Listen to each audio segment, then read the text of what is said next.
Happy Wednesday, NFL season eve. You guys, season starts tomorrow, Thursday. Kansas City Chiefs were versus the Detroit Lions. Here's my preview to what the season is going to end up like and my division winners. First up is the AFC North. I've got the Cincinnati Bengals winning the division with a record of 11-6.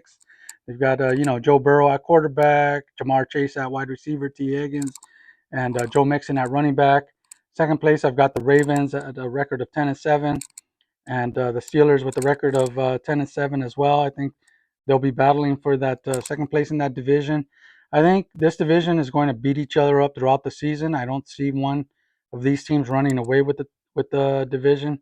The Browns will be coming in fourth place with a record of 9-8.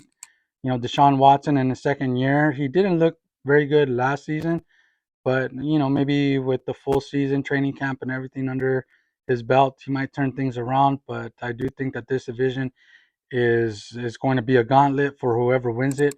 I have the Bengals winning it at 11-6, and like I stated before, I think all these teams will be beating each other up throughout the season.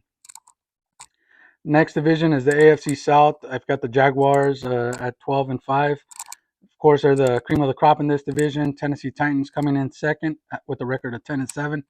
The Houston Texans coming in third with a record of 8-9, and the Colts coming in fourth with a record of 5-12. I don't see them really competing for anything. They're a little dysfunctional right now.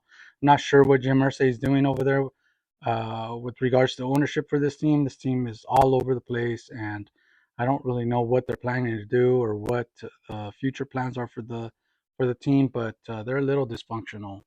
Um, Next division up is the AFC East.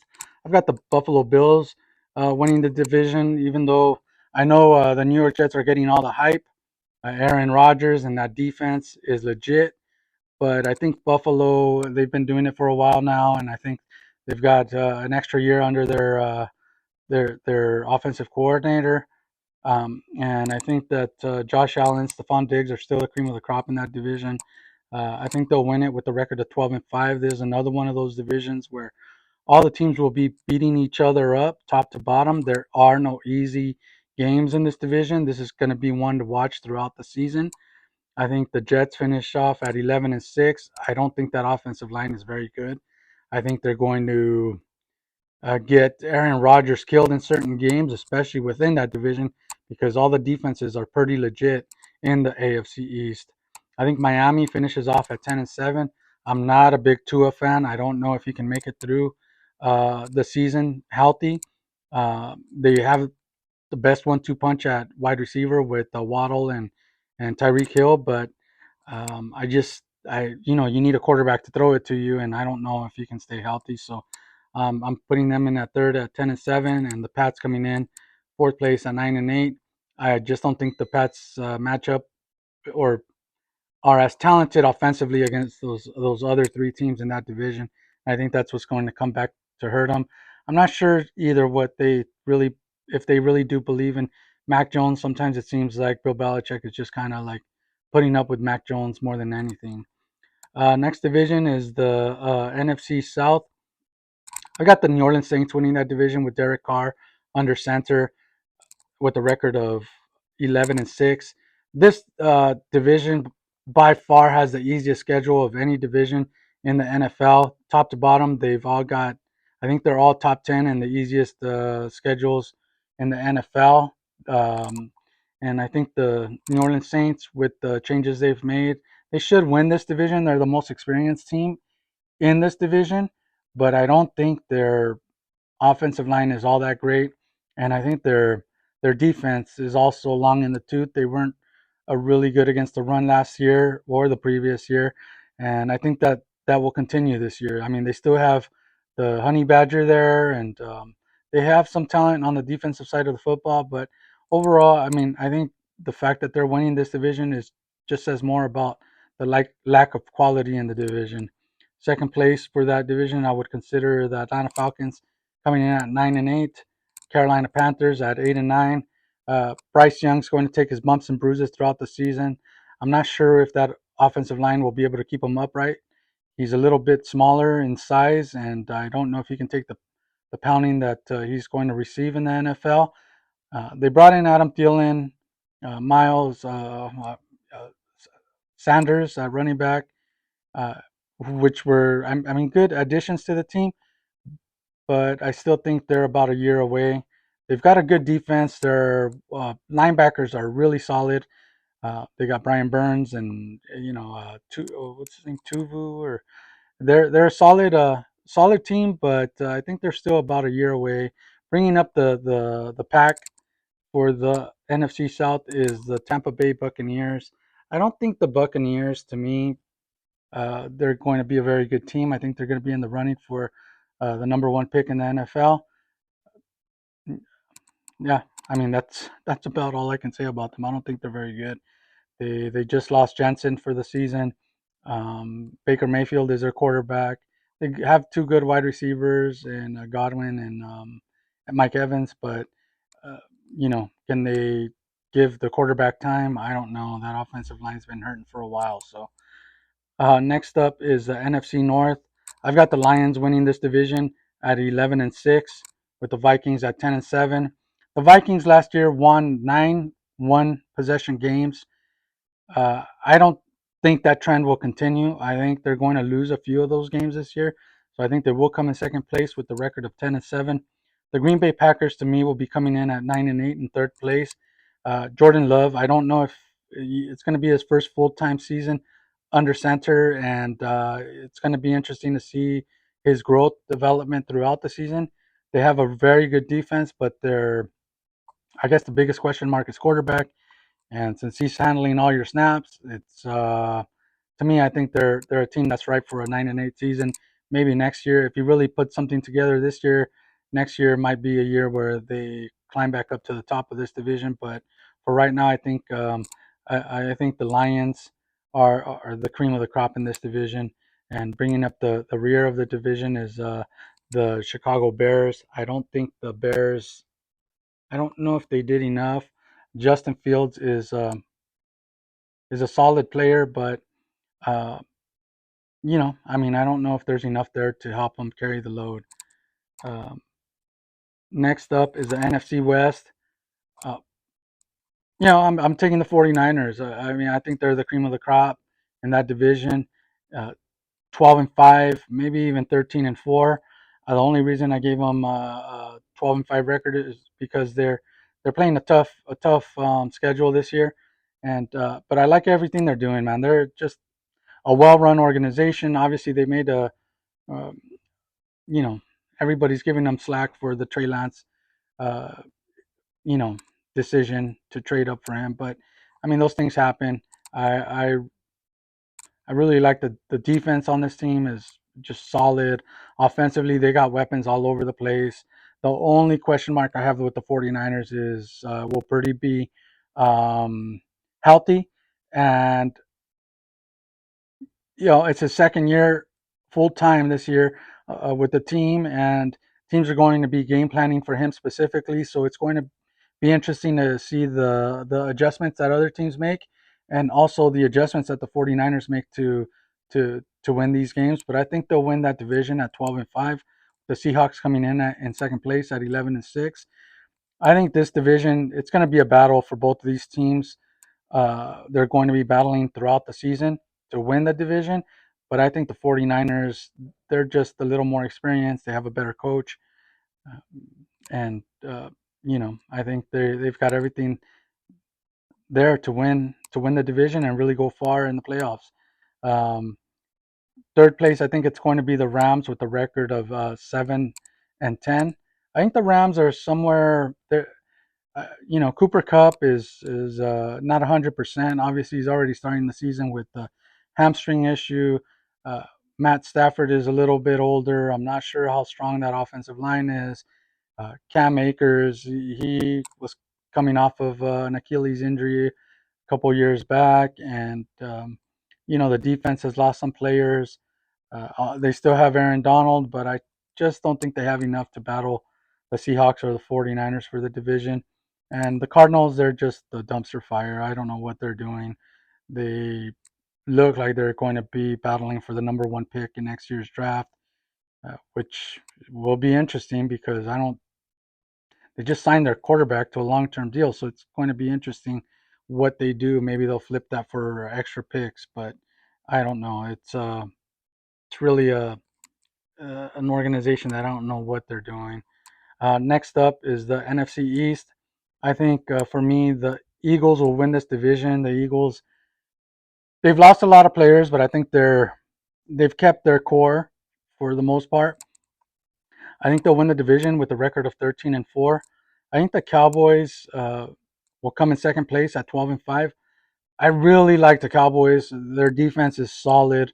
Dak Prescott is the I think the question mark, the biggest question mark. Is he going to be throwing interceptions left and right, or is he going to settle down and carry this team to the playoffs and really make a run at it? I don't know. But defensively, they've got a Super Bowl defense, but the offense really needs to carry their part of the load. And I don't know if he's going to be turning the ball over like crazy. What the coaching staff does on that end. And that's another thing. I think Mike McCarthy. I'm not a big fan of his. The time management issues, and um, I don't know. I think that's one of the weaknesses for the 49 for the Cowboys as well is the the coaching staff. But overall, I think top to bottom they're pretty balanced. And I mean, CeeDee Lamb on the offensive side, they've got a good team, and they should be battling for that division. The only reason I think that the Eagles take this division is because the Eagles' schedule to start the season is much easier than the than the Cowboys, and I think they'll get off to a much better start and really just it'll be all downhill for them after that. I mean, they'll start off strong. They've got a chance to really create some space between them and the Cowboys to start the season. So I think the Eagles will use that to their advantage and win the division at 13-4. Cowboys at 12-5. I think the Giants come in third place at 9-8, and the Commanders at 8-9. I think this whole division will be a battle for everybody, but I think that the the Eagles are definitely the cream of the crop. Although I wouldn't be surprised if the 49ers, if the Cowboys uh, come through and surprise some people and maybe even win the division. Last but not least, the AFC West. I saved this one for last because I'm a Raider fan, obviously, and this is the division that I watch the most. It hurts my soul to say this, but I mean, until they're knocked out of that first place, and Super Bowl champion position, I've got to go with the Kansas City Chiefs. I know they're starting off the season with some injuries to to some key players, but I still think, I mean, they're just like a machine. They've got the best coaching staff, they've got the best quarterback. Patrick Mahomes, the guy's amazing. Uh, Pacheco last year at running back was some guy that came out of nowhere and just turned into a stud find for them. I think they tend to do that. They draft well. I know they're not going to have Chris Jones as well to start the season. This is start the season, but I still think they're the cream of the crop in that division. And until someone knocks them off, I'm still going to have to go with the Kansas City Chiefs. Although, like I said, it freaking is terrible to have to say that, but I think they win the division at 12-5. The I have the Chargers at second place, 11-6. The Chargers, this is one of those teams that is so hard for me to really give them any props. I think they have all the talent in the world, but their coaching staff gives me no confidence at all, and they just seem to implode every time. Every time they're in the playoffs, they just can't get it together. There's always key injuries on that team. I think top to bottom, they're a solid team, but I don't know. There's just something about them that just doesn't inspire confidence. Third place, I've got the Raiders at 9-8. The Raiders, I was much more excited about the season before this whole thing started. With McDaniel's, and I'm just, you know, I think I wasn't a big fan of the Jimmy Garoppolo move, but The guy's kind of grown on me. I hope he can stay healthy for at least 12 to 13 games this season. I think we have a talented wide receiver core with Devontae Adams, Jacoby Myers, Hunter Renfro. They've got Michael Mayer at the tight end position, and with Josh Jacobs, top 5 running back in the league. I just think the offensive line was coming together like they were playing last year, was solid. Finished off as like a top 12 group in the league last year. I mean, defensively, adding Wilson and bringing in Epps at safety, and just drafting well this year. I thought this team really has an opportunity to turn things around. I think it's going to be up to the defense to create turnovers, create pressure, pressure the quarterbacks, and get some sacks. I think that was one of the weakest points for the Raiders last year, was not creating any turnovers or any pressure. And I think this year the defense should be improved. The offense should be able to put up points, but it's going to come down to me. In my opinion, it's going to come down to coaching. Josh McDaniels really going to be able to put this thing together, or is he just wasting everybody's time? The guy doesn't inspire any confidence in me. Wasn't a fan when they signed him, but hey, he's here now. I mean, we have to support him. I hope he can really coach well this season and stop being so damn conservative, especially in the second half of games, and really go after wins. So I think the Raiders will surprise some people. I think their schedule is tough, but if they can really cut down on the turnovers and score when they're in the red zone at a higher rate than they did last season, they're going to surprise some teams. And I think they could finish off at 9-8 and really surprise some teams. Maybe even battle for a wild card spot. Although the AFC to me is a gauntlet this year. I mean, if you can get out of the AFC, man, more power to you, because this thing is going to be a battle throughout the season. And to me, bringing up the rear in this division, I've got the donkeys, man. I don't see how the Broncos. I'm not sure why people keep buying into the Broncos or buying into the hype. Yes, they brought in a new coaching staff, but they still have Russell Wilson there. They're already starting the season with injuries to Jerry Jeudy.